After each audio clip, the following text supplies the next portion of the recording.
झटपट ढोकळा करूया आपण म्हणाली। हे 2 कप पाणी आहे,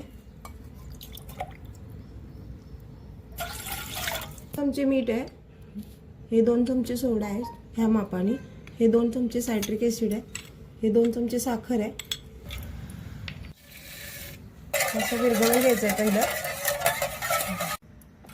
आता हे पीठ त्यात पाण्यात बसेल असं मिक्स करायचं आणि हे एका दिशेने फिरवायचं पीठ आपल्याला।